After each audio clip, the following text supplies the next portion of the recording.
People's priorities often paint a telling picture of them, and if your priorities are ever off, it's usually immediately obvious to those people affected by them. G'day there guys, it's your main man Markee, and welcome back to another episode of r/AmITheA. Now, if the like button ever accidentally, intentionally, unintentionally misses most of your wedding, I want you to make your feelings known by smashing it once, not twice. Now sit back, relax, chuck a prawn to the barbie, and get ready for some bloody good content. Thank you. Posted by user oddrip2252. Titled, Am I the a-hole for missing most of my daughter's wedding after she scheduled hers a day after my stepdaughter's wedding, even though I tried to be there? So my daughter has always been resentful of my stepdaughter, and growing up, we've had to deal with a lot of issues related to this resentment. The unfortunate reality was that my ex and I had shared custody, so naturally, I saw my daughter less than my stepdaughter. My stepdaughter's biological father passed away, and I've treated her like my own since she was 2. I love them both equally, and I've never shown preferential treatment towards my stepdaughter, something my daughter always accuses me of. In 2019, my stepdaughter sent out a save the date for her wedding for a Saturday in September. My daughter immediately called me furious and accusing her stepsister of deliberately planning her wedding the day before hers. My daughter sent her own save the date a week later for the Sunday on the same weekend. I talked to my stepdaughter, who said that it was pure coincidence and that she doesn't even talk to my daughter after all those years of them not getting along. The issue was that my daughter's wedding was happening in another state that is a 13-hour drive away, and both of them wanted me to walk them down the aisle. All of the extended family chose to attend my daughter's wedding over my stepdaughter's.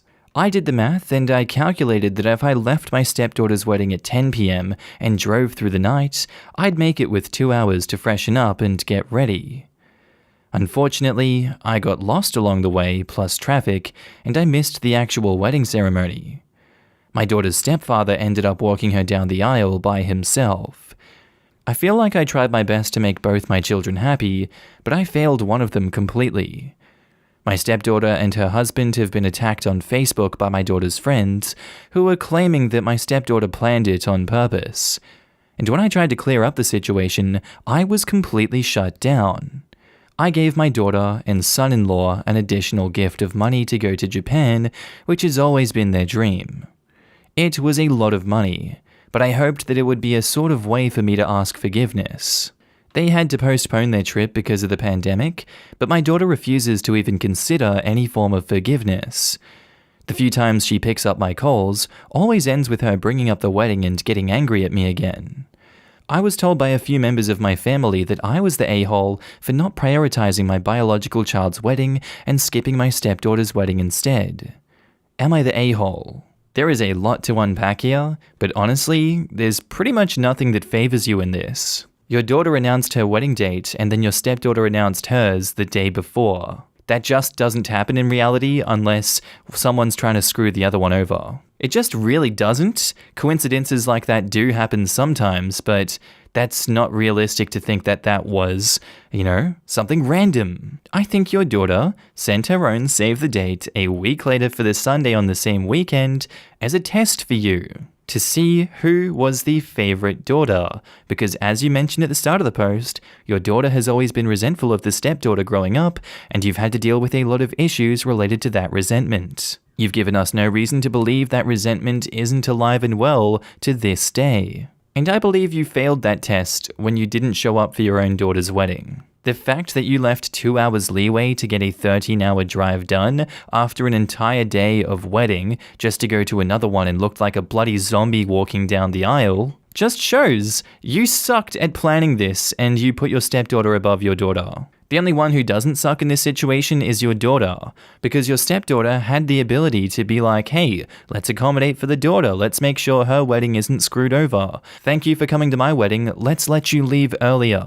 No, she did nothing to help, did she? And I'm sure the resentment is leagues above where it was before. So due to the fact that you missed most of your daughter's wedding due to your horrible planning skills, I'm gonna give everyone sucks here on this one except your daughter.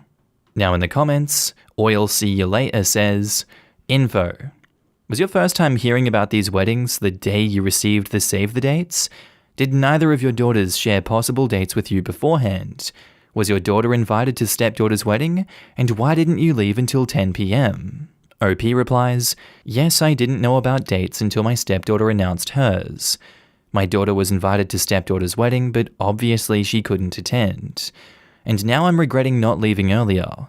But my close wife's friend, who helped plan my stepdaughter's wedding, told me that it's extremely rude for the father of the bride to leave early. It was a mistake listening to her. But I did believe a 2-hour buffer to be enough, especially since I took traffic into consideration. I just didn't expect to get lost and for traffic to be worse than normal. Back to that question, edit to add, everyone sucks here. Your bio daughter because she didn't help any of the drama at best, and at worst, purposefully caused the drama. You for thinking 2 hours is a good buffer after a 13-hour drive that you started at 10 p.m. after a wedding. You would have walked down that aisle looking like a zombie even after a shower, which is so rude to your daughter. And for not leaving until 10 p.m. Friend's opinion or not, you did choose your stepdaughter over your bio daughter. If you expect your bio daughter to get over her bio father who was supposed to walk her down the aisle not even being there, why wouldn't you expect your stepdaughter to understand that you had to leave her party to walk your other daughter down the aisle? The way you phrase the, unfortunately, stepdaughter lived with me full time so I had more time with her, in my opinion, sounds like a justification for the same performative effort but lack of actual effort and care taken in this matter. You are at fault, at least as much as her in this. Kite07 says, see, this is where I take issue. You screwed up. You screwed up incredibly. You know damn well how badly you've screwed up, yet you have a but for every wrong decision you made. Put on your big boy pants. They should have been dad pants, but obviously your daughter wasn't that lucky, and actually apologize, then go away. Say, daughter, I messed up. I didn't think things through properly, and that is on me. I'm so devastated I missed walking you down the aisle at one of the biggest milestones of your life. I understand you're going to have a hard time forgiving me. I am so sorry. I am here when and if you are ready. That's it. Stop whining, but someone told me. You know what's ruder than leaving early? Not showing up. Take some accountability, little one. Ren1101 asks, info. Could you have taken a flight instead of driving to your daughter's wedding? And OP replies, a flight would have taken longer because of the drive to and from the airport. I can't blame your daughter for being upset here then. She was expecting and depending on you to walk her down the aisle, and you told her you'd be there for her, only for you not to follow through. She was probably stressed out of her mind already that day, and having to find someone to cover for you was probably incredibly embarrassing. This is all on top of her feeling like she was being replaced by her stepsister for her entire life. And for thanks to follow the rules says, info. Did your daughter tell you her wedding date before all this happened? And OP replies, I knew she was planning for the fall, but I only found out about her date after my stepdaughter announced hers. That just tells me how incredibly disconnected you are from her then. I'm planning a wedding. We booked our date for a year out. We didn't even buy the save the dates until 2 or 3 months later, then mailed them. We actually bought and mailed them earlier than most people. Most wait till 6 months before to mail. So unless they both slapdashed it together, you were so disconnected that you didn't know either date for literal months. Wake up! Our next post is by user Just Really Quickly, titled, Am I the a-hole for having a family dinner after my sister's wedding? So my sister Jess, 30 female, got married on Saturday morning. I, 26 female, did not attend for a multitude of reasons, but primarily because I don't care for her fiancé Jay, and we don't get along. So I figured I would skip it to allow for them to have a happy time without me being a Debbie Downer and raining on their parade. Due to the wedding, several family members were in town. Some that I hadn't seen for quite a few years and may not get to see again before they get too old or pass away, as they are older or live out of the country. Since I didn't go to the wedding, I figured that I would host a family dinner later in the evening from the wedding, as most family members are scheduled to leave on Sunday or Monday, and everyone would be split up. The wedding began at 11 AM, and the dinner was scheduled to begin at 5 PM. I do live about an hour from the venue, so I knew most people would be on the road by 4, but I figured that seeing as the wedding started at 11, 5 hours would be plenty of time for everyone to visit and mingle with Jess at the actual wedding. At around 4:30, Jess called me completely irate, yelling, swearing, and just generally saying harsh things about how I'd stolen her guests and ruined her day in multiple ways, especially since I didn't invite her and Jay to the dinner. Again, the fiancé that I don't get along with. I didn't beg anyone to come to the dinner, nor did I pressure them, and I left it open to them all about whether or not they wanted to come, which most of them did. I thought this was a fine compromise since it would decrease the tension for everyone involved and make for smoother sailing, but Jess sent me an incredibly nasty message and has blocked me from her Instagram and Facebook. I'm unsure of whether or not she blocked my phone number or if she's just not responding. I didn't think the dinner idea was so terrible, but my boyfriend feels like it was an a-hole move and that I should try and apologize to her. But I need more perspectives. So, am I the a-hole? You absolutely lost me when you just pointed out the wedding began at 11 AM and your dinner was scheduled to begin at 5 PM. I would absolutely tear you apart if I was Jess. What an absolutely selfish reason to say, oh, it's because they're going to be too old or they live out of the country. So, I had to do it the same day as the wedding. No, you did not, you piece of trash. You absolutely are an a-hole for having this dinner on the same day as that wedding, especially 6 hours after the wedding starts, 1 hour drive away from the wedding. I bet a lot of these people wouldn't have left by 4 PM if this wedding hadn't been on the same day as your dinner. Wait, reverse it, because you're not that important, okay? 5 hours is not plenty of time for everyone to visit and mingle with Jess at the actual wedding. You were living in fantasy land, you deserve everything you're getting for this, you're the a-hole. Now in the comments, Just Gotta Keep Dugging says, you're the a-hole. That was a dick move to have a dinner the same night as her wedding without running it past her first. Also, who has dinner at 5 PM other than 4-year-olds?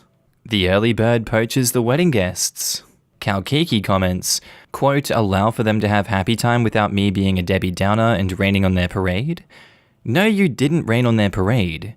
You straight up stole it. You couldn't manage to get over yourself and put a smile on for a few hours to be at your sister's wedding, and if that's not bad enough, you straight up stole her guests from the reception, and you don't think you're the a-hole? You are solely mistaken. This is absolutely awful, and you should be ashamed of yourself for ruining your sister's wedding. You're the a-hole. I don't like my sister's husband, for very legitimate reasons, but I still went to their wedding because she's my sister. Refusing to go and then having all our family round for food would have been so rude. I think the difference between you and OP is that you aren't a massive a-hole. You're the a-hole. I'm having a hard time believing that you didn't do this on purpose to spite them. You took a chunk of their big day. Couldn't you at least have waited until the next day for your dinner? She 100% did it on purpose. Even her boyfriend called her out, but she needs more perspectives to apologize. Dick frickin' move. If I was the boyfriend, I would take this as a big red flag and run fast in the opposite direction. The disregard for her sister only speaks volumes about her self-centered attitude. You're the a-hole here. Her wedding isn't some sort of timed event that you get to pull people away from when you decide. They all came for her big day. Keyword there being day. These types of events last longer than the actual wedding. You could have easily asked everyone to come on Sunday for brunch before leaving, or have them come for a Sunday dinner perhaps. You didn't.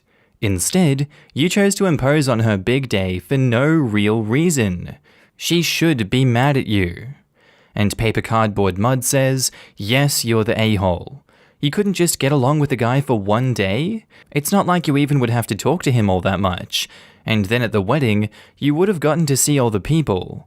Why didn't you at least ask your sister when she thought the wedding would finish? That would really have been the absolute bare minimum in courtesy. Our next post is by user ShamRockingIt, titled, Am I the a-hole for telling my overweight friend that she is fat? So I, 37 female, have a BFF, 34 female, of about 15 plus years.